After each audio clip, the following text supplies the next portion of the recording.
Oníṣèbàjẹ́ ọmọ làkejì máa ṣe. Ijó yìí ó yẹ kí n jó di àárọ̀ ọ̀la ni ṣùgbọ́n nítorí copyright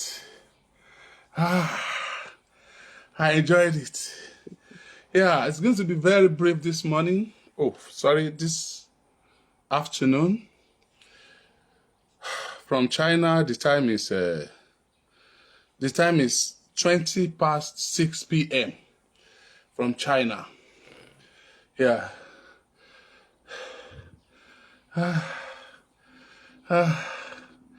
Ẹ̀yin olólùfẹ́ Oriyomi Hazmat. Ẹ̀yin olólùfẹ́ Ahmed Isa, Berekete Family. I appreciate you. I appreciate the calls. I appreciate the messages. I appreciate a lot of encomium that you appreciate the spirit of comradeship, that the spirit of synergy in getting it right in this country. I appreciate you. God bless you. Yesterday I said, this morning, I came on show about Ahmed Isa, Berekete Family. This morning, early morning, today, I said, mo fẹ́ kí àwọn èèyàn wọn tí wọ́n dàbí mọ́gàjí ọkọ olóyún ògìdán sí mi kí wọ́n jẹ́ ká mọ̀ tó ń ṣẹlẹ̀. Unfortunately, there's no doubt about it. Wípé àwọn kan wọ́n send the message, wọ́n send the link program yẹn sí wọn. I got a feedback, pleasant one, very pleasant one. Torí ẹ̀ ni mo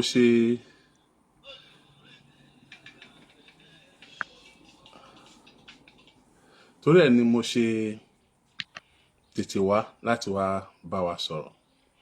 Ṣé àwọn kan kúkú wà tó jẹ́ pé orí platform tèmi ni wọ́n wà ṣùgbọ́n tí wọ́n nífẹ̀ẹ́ wọn. Àwọn kan wà tó jẹ́ pé orí platform tí wọ́n náà wà tí wọ́n nífẹ̀ẹ́ tèmi. Àwọn kan sì wà tó jẹ́ pé orí platform àwọn méjèèjì náà wà torí pé wọ́n nífẹ̀ẹ́ òdodo. Ahmed Isa, according to the information from the reliable source, wọ́n arrest Ahmed Isa. He's not arrested. It's not under any problem. It's not under any duress, no matter how small. Ahmed Isa, Yorùbá ní àìrógbùrò kádùn. Ọmọ tó bá ṣiṣẹ́ déédéé, ó yẹ kó lásìkò tí ó máa sinmi. Iṣẹ́ wa yìí, tẹ́ bá wo ìsàlẹ̀ ojú àwọn tó ń ṣiṣẹ́, tẹ́ bá tí rí kí ìsàlẹ̀ ojú ẹ̀ rí báyìí, kò tí bẹ̀rẹ̀ iṣẹ́. Sẹ́rí, ní tó máa ń wà bí ojú wa, oorun ni. Òru lẹlòmíì ó pè wá. A ní lè ignore call ẹ̀. Tá a bá ti rí gbé, tó bá ti dẹnu lọ́rọ̀ ẹ̀, a jọ máa sọ lọ ni. Bẹ́ẹ̀ làwọn kan sọ pé a kì í gbé call. Meanwhile, call ló pọ̀ jù. Oorun tá à ń sùn ò tó nǹkan. Like I said it yesterday pé àwọn ìyàwó wa ò gbádùn wa. Àwọn ọmọ wa ò gbádùn wa. Àwọn family wa gan ti rí wa bí public property. We are living our life for people. So lẹ́ẹ̀kọ̀ọ̀kan báyìí, ó ṣeé ṣe kí irú ẹni bẹ́ẹ̀ kó pé òun fẹ́ sinmi o. Àwọn doctor gan lè sọ fún wa. Ìgbà tá Ahmed Isa Berekete Family ti wà nídìí tó ń ṣe. Ìgbà tó Oriyomi Hazmat ti wà nídìí tó ń ṣe. Táwa gan ò bá fẹ́ sinmi, doctor lè insist pé a gbọ́dọ̀ sinmi. Wọ́n ti gba fóònù lọ́wọ́ mi rí tí wọ́n jẹ́ kí n ní access fún àwọn ọjọ́ mẹ́ta. Ó dàbí pé ayé fẹ́ parẹ́ ni. Ṣé ibi tó tiẹ̀ máa ń mẹ́mi lọ lẹ́kọ̀ọ̀kan yẹn pé ọ̀lẹ́ wọn kankan yẹn, mo tún lọ sinmi. Ibẹ̀ mo ti ń ráàyè sinmi jù dáadáa. Tí mo bá dẹ̀ tún wá jáde, màá tún rorí oríṣiríṣi nǹkan ó tún máa rejuvenated. So I need ìsinmi. Lẹ́kọ̀ọ̀kan.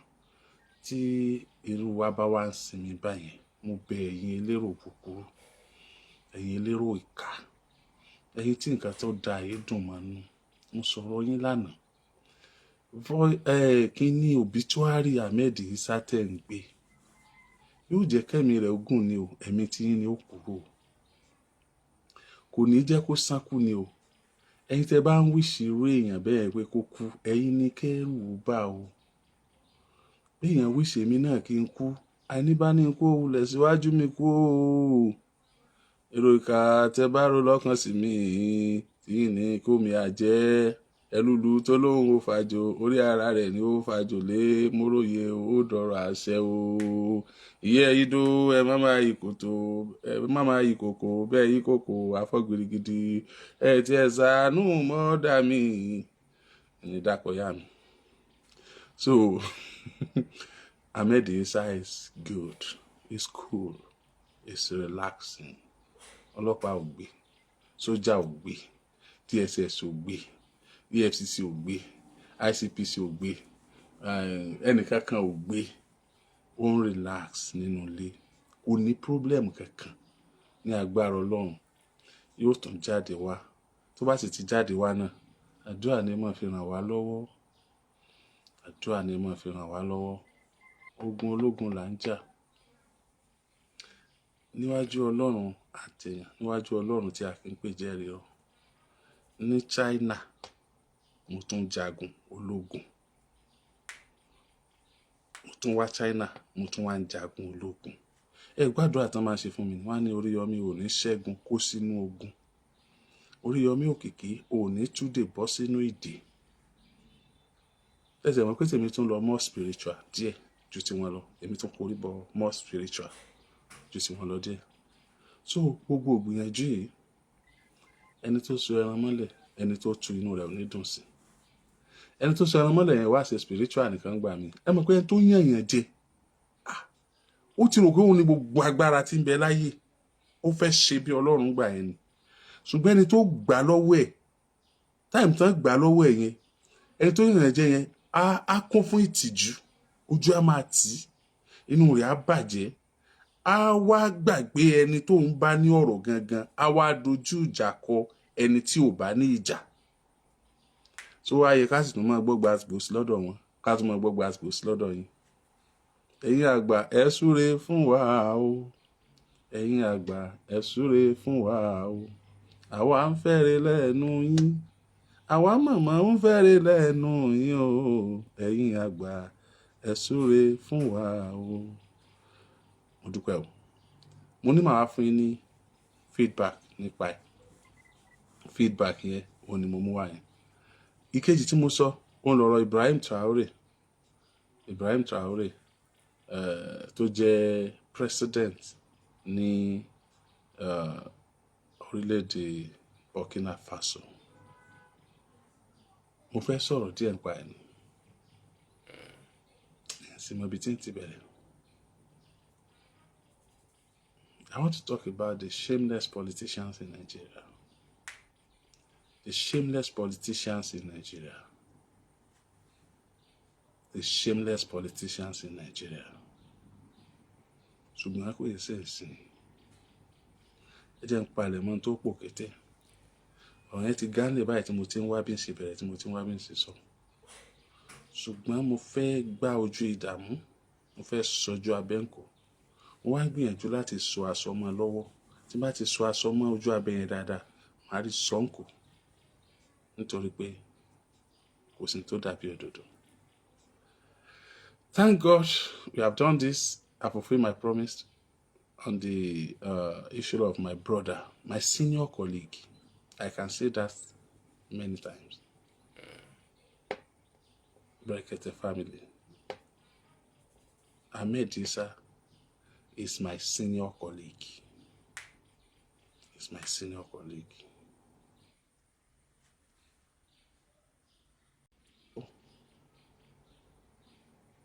Later, I'm a party. God bless you.